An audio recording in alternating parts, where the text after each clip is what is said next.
ओम शांति। आज 25 जुलाई 2025 की मधुर महावाक्य है। आज शुक्रिया दिवस है, तो शुक्रिया दिवस पर सबसे पहले परमपिता परमात्मा बाबा को शुक्रिया करेंगे कि शुक्रिया मेरे प्यारे बाबा कि आपने मुझे अपना बनाया ज्ञान का तीसरा नेत्र दिया। आपका शुक्रिया शुक्रिया शुक्रिया। अपने इस तन को शुक्रिया जिस तन में मैं आत्मावैर बाबा के महावाक्य को सुन रही हूँ, पढ़ रही हूँ, कर्मेंद्रियों द्वारा कार्य करा रही हूँ, तो इस तन को भी बहुत शुक्रिया। प्रकृति के पांचों तत्व को शुक्रिया जिससे हमें भोजन, पानी, शुद्ध हवा, सारे साधन मिल रहे हैं, तो प्रकृति के पांचों तत्व को भी शुक्रिया शुक्रिया। और हर एक आत्मा को दिल से शुक्रिया करेंगे। आज की मधुर महावाक्य में बाबा बोले, मीठे बच्चे सदा एक ही फिक्र में रहो कि हमें अच्छी रीति पढ़कर अपने को राज तिलक देना है।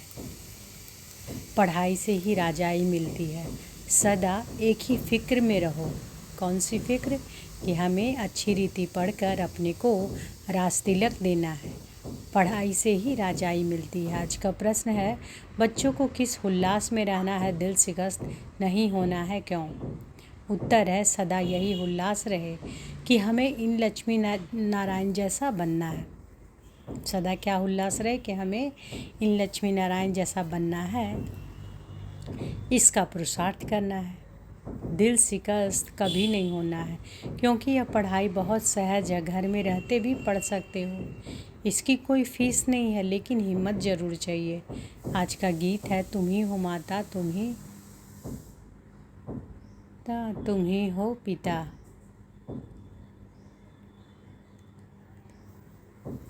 तुम ही हो बंधु सखा, तुम ही हो। ओम शांति। बच्चों ने अपने बाप की महिमा सुनी है ना, तो महिमा सुने ना हम सब कि तुम ही हो माता पिता, तुम ही हो सखा, तुम ही हो। महिमा एक की ही है। ये किसके लिए गाते हम सब? एक परम पिता परमात्मा शिव के लिए, शिव बाबा के लिए। तो महिमा एक की ही है और कोई की महिमा गाई नहीं जा सकती। जबकि ब्रह्मा विष्णु शंकर की भी कोई महिमा नहीं है। ब्रह्मा द्वारा स्थापना कराते हैं, शंकर द्वारा विनाश कराते हैं, विष्णु द्वारा पालना कराते हैं। लक्ष्मी नारायण को ऐसा लायक भी शिव बाबा ही बनाते हैं। उनकी ही महिमा है। उनके सिवाय फिर किसी की महिमा गाई जाए? उनके सिवाय फिर किसकी महिमा गाया जाए? उनको ऐसा बनाने वाला टीचर ना हो, यह भी ऐसे ना बने, फिर महिमा है सूर्यवंशी घराने की जो राज्य करते हैं। पाप संगम पर ना आए तो इन्हों को राजाई भी मिल ना सके, है ना। अगर बाबा संगम पर ना आए तो सूर्यवंशी घराने की राजाई भी नहीं मिल सकती। और तो किसी की महिमा है नहीं। फॉरनर्स आदि कोई की भी महिमा करने की दरकार नहीं। महिमा है ही सिर्फ एक की, दूसरा ना कोई। उच्च ते उच्च शिव बाबा ही हैं। उनसे ही उच्च पद मिलता है, तो उनको अच्छी तरह से याद करना चाहिए ना।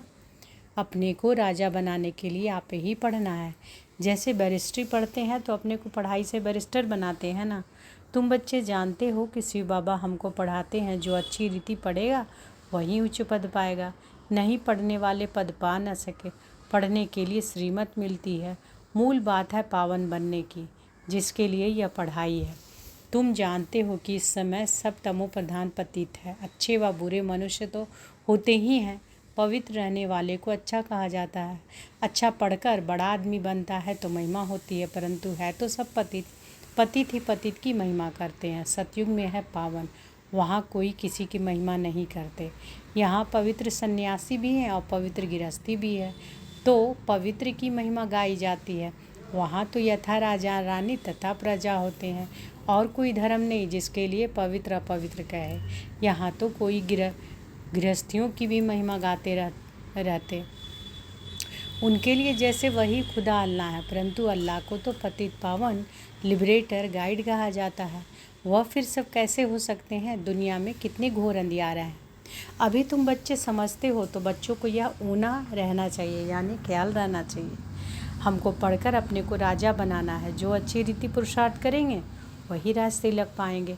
बच्चों को उल्लास में रहना चाहिए। हम भी इन लक्ष्मी नारायण जैसे बने, इसमें मूंझने की दरकार नहीं। पुरुषार्थ करना चाहिए, दिल शिकस्त नहीं होना चाहिए। यह पढ़ाई ऐसी है, खटिया पर सोए हुए भी पढ़ सकते हो, विलायत में रहते भी पढ़ सकते हो, घर में रहते भी पढ़ सकते हो। इतनी सहज पढ़ाई है। मेहनत कर अपने पापों को काटना है और दूसरों को भी समझाना है। दूसरे धर्म वालों को भी तुम समझा सकते हो। कोई को भी यह बताना है तुम आत्मा हो, आत्मा का स्वधर्म एक ही है। इनमें कोई फ़र्क नहीं पड़ सकता। शरीर से ही अनेक धर्म होते हैं। अच्छा तो एक ही है, सब एक ही बाप के बच्चे हैं। आत्माओं को बाबा ने अडॉप्ट किया है, इसलिए ब्रह्मा मुखवंशावली गाए जाते हैं। कोई को भी समझा सकते हो आत्मा का बाप कौन है। फॉर्म में जो तुम भराते हो उसमें बड़ा अर्थ है। बाप तो ज़रूर है ना, जिसको याद भी करते हैं। आत्मा अपने बाप को याद करती है। आजकल तो भारत में कोई को भी फादर कह देते हैं, मेयर को भी फादर कहेंगे, परंतु आत्मा का बाप कौन है उसे जानते नहीं। गाते भी हैं कि तुम माता पिता हम बालक तेरे, परंतु वह कौन है, कैसे हैं, कुछ भी पता नहीं। भारत में ही तुम माता पिता कह बुलाते हो। बाप भी यहाँ आकर मुखवंशावली रचते हैं। भारत को ही मदर कंट्री कहा जाता है, क्योंकि यहाँ ही शिव बाबा माता पिता के रूप में पाठ बजाते हैं। यहाँ ही भगवान को माता पिता के रूप में याद करते हैं। विदेशों में सिर्फ गॉड फादर कह बुलाते हैं, परंतु माता भी चाहिए ना, जिससे बच्चों को अडॉप्ट करे। पुरुष भी स्त्री को अडॉप्ट करते हैं, फिर उनसे बच्चे पैदा होते हैं, रचना रची जाती है। यहाँ भी इसमें परमपिता परमात्मा बाप प्रवेश कर अडॉप्ट करते हैं, बच्चे पैदा होते हैं, इसलिए इनको माता पिता कहा जाता है। वह है आत्माओं का बाप, फिर यहाँ आकर उत्पत्ति करते हैं। यहाँ तुम बच्चे जानते हो तो फादर और मदर कहा जाता है। वह तो है स्वीट होम, जहाँ सब आत्माएं रहती हैं। वहाँ भी बाप के बगैर कोई ले जा ना सके। कोई भी मिले तो बोलो तुम स्वीट होम जाना चाहते हो, फिर पावन जरूर बनना पड़े। अभी तुम पतित हो, यह है ही आयरन एजेड तमो प्रधान दुनिया। अभी तुमको जाना है वापस घर। आयरन एजेड आत्माएं तो वापस घर जा ना सके। आत्माएं स्वीट होम में पवित्र ही रहती हैं। तो अब बाप समझाते हैं, बाप की याद से ही विकर्म विनाश होंगे। कोई भी देहधारी को याद ना करो। बाप को जितना याद करेंगे उतना पावन बनेंगे और फिर ऊंच पद पाएंगे। नंबरवार लक्ष्मी नारायण के चित्र पर कोई को भी समझाना सहज है। भारत में इनका राज्य था। यह जब राज्य करते थे तो विश्व में शांति थी। विश्व में शांति बाप ही कर सकते हैं और कोई की ताकत नहीं। अभी बाप हमको राजयोग सिखला रहे हैं। नई दुनिया के लिए राजाओं का राजा कैसे बन सकते हैं यह बतलाते हैं। बाप ही नॉलेजफुल है, परंतु उनमें कौन सी नॉलेज है यह कोई नहीं जानते हैं। सृष्टि के आदि मध्य अंत की हिस्ट्री ज्योग्राफी बेहद का बाप ही सुनाते हैं। मनुष्य तो कभी कहेंगे सर्वव्यापी है, या कहते सबके अंदर को जानने वाला है, फिर अपने को तो कह ना सके। यह सब बातें बाप बैठ समझाते हैं। अच्छी रीति धारण कर और हर्षित होना है। इन लक्ष्मी नारायण का चित्र सदैव हर्षित मुख वाला ही बनाते हैं। स्कूल में उच्च दर्जा पढ़ने वाले कितना हर्षित होंगे, दूसरे भी समझेंगे यह तो बहुत बड़ा इम्तिहान पास करते हैं, यह तो बहुत ऊंची पढ़ाई है। फ़ी आदि की कोई बात नहीं, सिर्फ हिम्मत की बात है। अपने को आत्मा समझ बाप को याद करना है, जिसमें ही माया विघ्न डालती है। बाप कहते हैं पवित्र बनो। बाप से प्रतिज्ञा कर फिर काला मुँह कर देते हैं। बहुत ज़बरदस्त माया है। फेल हो जाते हैं तो फिर उनका नाम नहीं गाया जा सकता। फलाने शुरू से लेकर बहुत अच्छे चल रहे महिमा गाई जाती है। बाप कहते हैं कि अपने लिए आप ही पुरुषार्थ कर राजधानी प्राप्त करनी है। पढ़ाई से उच्च पद पाना है, यह है ही राजयोग। प्रजा योग नहीं है, परंतु प्रजा भी तो बनेंगे ना। शक्ल और सर्विस से मालूम पड़ जाता है कि यह क्या बनने लायक है। घर में स्टूडेंट की चाल चलन से समझ जाते हैं यह फर्स्ट नंबर में या थर्ड नंबर में आएंगे। यहाँ भी ऐसे है। जब पिछाड़ी में इम्तिहान पूरा होगा तब तुमको सब साक्षात्कार होंगे। साक्षात्कार होने में कोई देरी नहीं लगती है, फिर लज्जा आएगी। हम नापास हो गए। नापास होने वाले को प्यार कौन करेंगे। मनुष्य बाइस्कोप देखने में खुशी का अनुभव करते हैं, लेकिन बाप कहते हैं नंबर 1 गंदा बनाने वाला है बाइस्कोप। उसमें जाने वाले बहुत करके फेल हो गिर पड़ते हैं। कोई फीमेल भी ऐसी है जो बाइस्कोप में जाने बगैर नींद ना आए। बाइस्कोप देखने वाले अपवित्र बनने का पुरुषार्थ जरूर करेंगे। यहाँ जो कुछ हो रहा है जिसमें मनुष्य खुशी समझते हैं वह सब दुख के लिए है। यह है विनाशी खुशियाँ। अविनाशी अविनाशी बाप से ही मिलती है। तुम समझते हो कि बाबा हमको लक्ष्मी नारायण जैसा बनाते हैं, वैसे आगे तो 21 जन्म के लिए लिखते थे, अभी बाबा लिखते हैं 50-60 जन्म, क्योंकि द्वापर में भी पहले तो बहुत धनवान सुखी रहते हो ना, भल पतित बनते हो तो भी धन बहुत रहता है। यह तो बिल्कुल जब तमो प्रधान बनते हैं तब दुख शुरू होता है, पहले तो सुखी रहते हैं। जब बहुत दुखी होते हैं तब बाप आते हैं, महाअजामिल जैसे पापियों का भी उद्धार करते हैं। बाप कहते हैं मैं सबको ले जाऊंगा मुक्ति धाम, फिर सतयुग की राजाई भी तुमको देता हूँ। सबका कल्याण तो होता है ना, सबको अपने ठिकाने पर पहुँचा देते हैं, शांति में व सुख में। सतयुग में सबको सुख रहता है, शांति धाम में भी सुखी रहते हैं। कहते हैं कि विश्व में शांति हो। बोलो, ये लक्ष्मी नारायण का जब राज्य था तो विश्व में शांति थी ना, दुख की बात हो नहीं सकती, ना दुख ना शांति। यहाँ तो घर घर में अशांति है, देश देश में अशांति है, सारे विश्व में ही अशांति है। कितने टुकड़े हो पड़े हैं, कितनी फ्रैक्शन है, 100 माइल पर भाषा अलग। अब कहते हैं भारत की प्राचीन भाषा संस्कृत है, अब आदि सनातन धर्म का ही किसी को पता नहीं है, तो फिर कैसे कहते हैं कि यह प्राचीन भाषा है? तुम बता सकते हो कि आदि सनातन देवी देवता धर्म कब था? तुम्हारे में भी नंबरवार है। कोई तो डल हेड भी होते हैं, देखने में भी आता है कि यह जैसे पत्थर बुद्धि हैं। अज्ञान काल में भी कहते हैं ना, हे भगवान इनकी बुद्धि का ताला खोलो। बाप तुम बच्चों को ज्ञान की रोशनी देते हैं, उससे ताला खुलता है, फिर भी कोई कोई की बुद्धि खुलती नहीं। कहते हैं कि बाबा आप बुद्धिवानों के बुद्धि हो, हमारे पति की बुद्धि का ताला खोलो। बाप कहते हैं इसलिए मैं थोड़े ही आया हूँ जो एक एक की बुद्धि का ताला बैठ खोलूँ, फिर तो सबकी बुद्धि खुल जाए, सब महाराजा महारानी बन जाए। हम कैसे सबका ताला खोलेंगे? उनको सतयुग में आना ही नहीं होगा तो हम ताला कैसे खोलेंगे? ड्रामानुसार समय पर ही उनकी बुद्धि खुलेगी, मैं कैसे खोलूँगा? बाबा कहते हैं ड्रामा के ऊपर भी है ना, सब फुल पास थोड़े ही होते हैं, स्कूल में भी नंबरवार होते हैं, यह भी पढ़ाई है, प्रजा भी बनना है। सबका ताला खुल जाए तो प्रजा कहाँ से आएगी?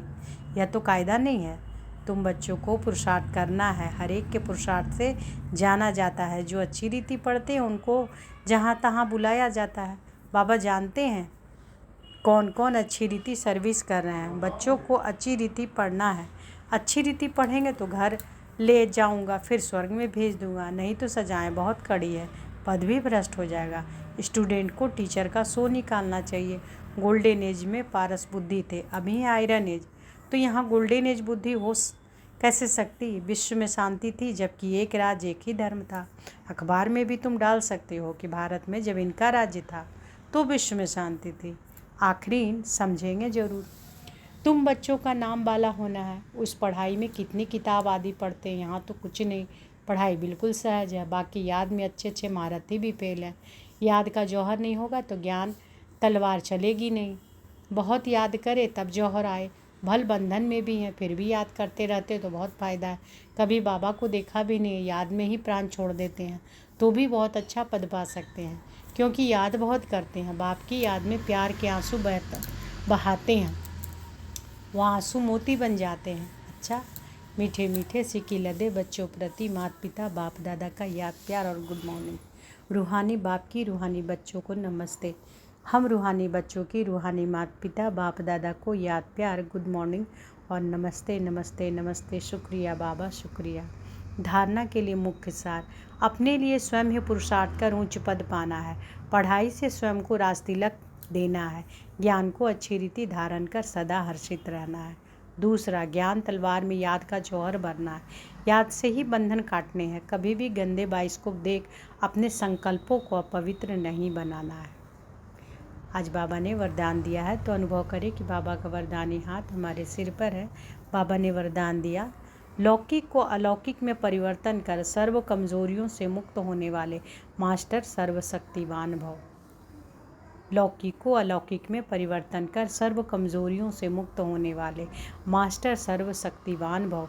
जो मास्टर सर्वशक्तिवान नॉलेजफुल आत्माएं हैं वे कभी भी किसी भी कमजोरी व समस्याओं के वशीभूत नहीं होती, क्योंकि वे अमृत बेले से जो भी देखते सुनते सोचते या कर्म करते हैं उसको लौकिक से अलौकिक में परिवर्तन कर देते हैं। कोई भी लौकिक व्यवहार निमित्त मात्र करते हुए अलौकिक कार्य सदा स्मृति में रहे तो किसी भी प्रकार के मायावी विकारों के वशीभूत व्यक्ति के संपर्क से स्वयं वशीभूत नहीं होंगे। तमोगुनी वाइब्रेशन में भी सदा कमल समान रहेंगे। लौकिक कीचड़ में रहते हुए भी उससे न्यारे रहेंगे। स्लोगन है, सर्व को संतुष्ट करो तो पुरुषार्थ में स्वतः हाई जंप लग जाएगा। सर्व को संतुष्ट करो तो पुरुषार्थ में स्वतः हाई जंप लग जाएगा। अब व्यक्ति सारे हैं आज के संकल्पों की शक्ति जमा कर श्रेष्ठ सेवा के निमित्त बनो। संकल्प शक्ति जमा करनी है तो कोई भी बात देखते सुनते सेकंड में फुल स्टॉप लगाने का अभ्यास करो। अगर संकल्पों में क्यों क्या की क्यों लगा दी, व्यर्थ की रचना रच ली तो उसकी पालना करनी पड़ेगी। संकल्प समय एनर्जी उसमें खर्च होती रहेगी, इसलिए अब इस व्यर्थ रचना का बर्थ कंट्रोल करो, है ना। तो बर्थ कंट्रोल बाबा करने कहना है। कौन सा बर्थ? व्यर्थ रचना का बर्थ कंट्रोल, तब बेहद सेवा के निमित्त बन सकेंगे। तो आज की मधुर महावाक्य में बाबा क्या बोले? सदा एक ही फिक्र में रहो, है ना, कि हमें अच्छी रीति पढ़कर अपने को राज तिलक देना है। राज तिलक देना है ना, पढ़ाई से ही राजाई मिलती है। और बाबा कितना अच्छा वरदान दिए हैं। क्या दिए हैं वरदान? कि लौकिक को अलौकिक में परिवर्तन कर सर्व कमजोरियों से मुक्त होने वाले मास्टर सर्वशक्तिवान भव। तो हम कैसी आत्माएं हैं? सर्व कमजोरियों से मुक्त होने वाली मैं कौन हूँ? मास्टर सर्वशक्तिवान हूँ, है ना। और कौन सा बर्थ कंट्रोल बाबा करने कहे हैं? बाबा व्यर्थ रचना का बर्थ कंट्रोल करो, तब बेहद सेवा के निमित्त बन सकेंगे। संकल्प शक्ति बाबा कहते जमा करो, है ना, जमा करनी है। कोई भी बात देखते सुनते सेकंड में क्या करना है? फुल स्टॉप लगाना है, क्या अभ्यास करना है ना। क्योंकि कल क्या बोले थे बाबा व्यक्त इशारे में कि 1 सेकंड में फुल स्टॉप, है ना। तो अभी से अभ्यास करना होगा ना। अगर संकल्पों में क्यों क्या ये सब की क्यों अगर लग जाएगी तब फिर क्या होगा?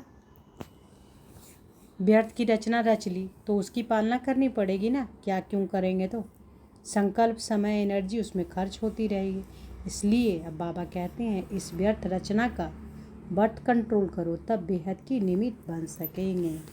अच्छा, शुक्रिया बाबा, शुक्रिया। ओम शांति।